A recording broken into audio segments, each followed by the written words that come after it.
I'm struck by how other people can tell what I'm thinking.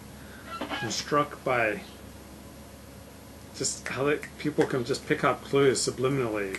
It's not, just really smart people or really intuitive people, but we send off certain vibrations into the world, and the way we regard other people has a profound effect on how they regard us.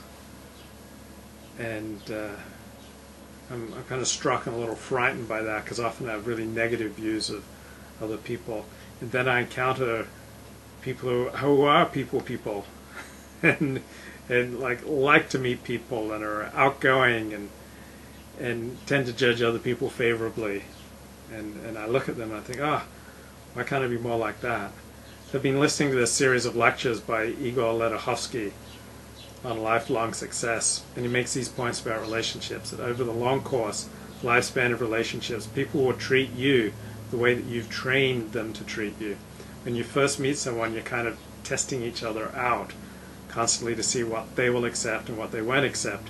Over time, you begin to fall into a pattern which is mutually agreed on, but which you may not be consciously aware of, just the way you react and respond to each other.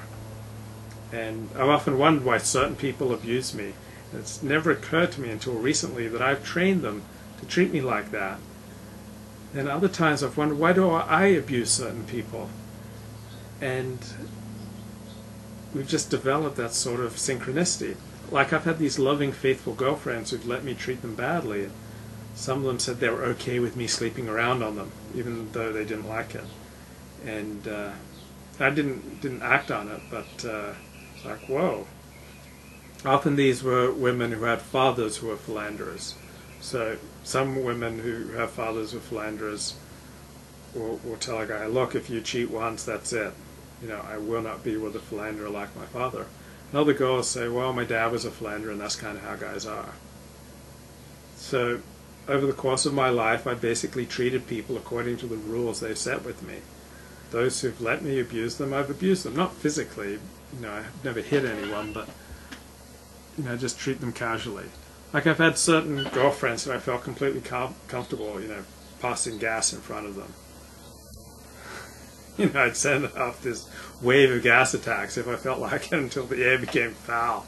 And of course they protested, but they let me get away with it. Later, after we'd broken up, I moved on to a new girlfriend. He'd asked me if I set off gas attacks in front of my new girlfriend, and I've always said no, because I'd never do that with most of the women that I've dated or have relationships on. I'd never cheat on them, I'd never yell at them, never cut them down verbally, particularly not in front of others. I'd never write about them if they didn't want to be write about.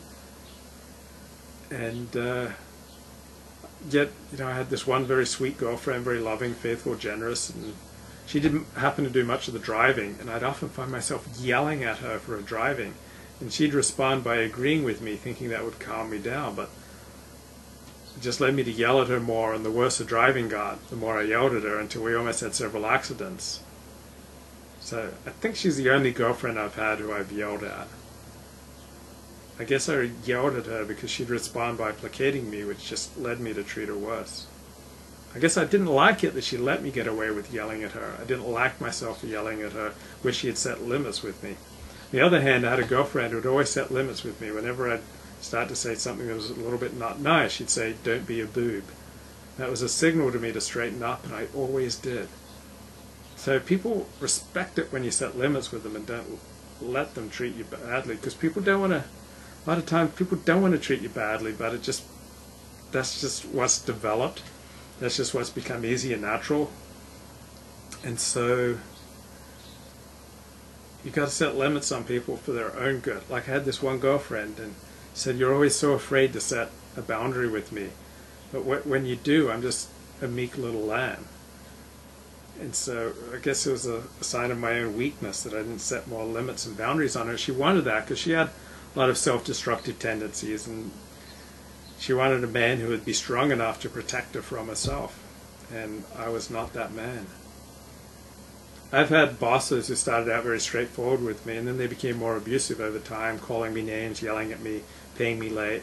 I guess I put up with it because I didn't have the skills or the knowledge or the inner strength to set limits on them. I remember one boss I said back in 1987, I don't think I like being called Dick Sniff anymore. He replied, "I guess you've got another job." And I was stunned, because he was exactly right. I'd waited until I had another job lined up before I stood up for myself. I remember this one girl, she broke my heart when she slept with another woman a few hours after she'd been with me, a few months into our relationship. And so I asked her if she'd done this with the longest relationship of her life, and said, "Oh no, he made it very clear early on that this was not on." I'll never forget that. He set a limit. No lesbian sex for you. She abided by it. I was afraid to set limits with this girl, so she often treated me badly. I was too weak to stand up for myself. This only increased her contempt for me. I remember that I met this beautiful girl once for coffee. I was on my best behavior, ended up buying us some sandwiches. We drove to the beach, we held hands, we made out on this first time out. Then after I made out with her, I got a little too cocky, and on the next 2 dates, I was kind of my usual sarcastic self, just like I am when I'm talking with my male friends, and she hated it. She called me up and broke off with me. We eventually got back together, and we dated on and off for a year. And I think I was sarcastic and cutting only to the extent that she let me. So I can be a horrible person, or I can be a mensch. I can be a good guy. It largely depends on how you train me. I wish I had a stronger inner core so that I was just righteous with everyone, but I don't. Instead, I have some pretty flexible ethics. Like through my blogging, I've kind of slowly explored the boundaries of what I can get away with. I've inch by inch become more adventurous, and then wait for the feedback and the consequences, and then keep pushing boundaries, kind of slowly desensitizing myself and my readers so I could pretty much write what I wanted. And eventually my blogs became so widely read and so powerful it was hard to shut me down.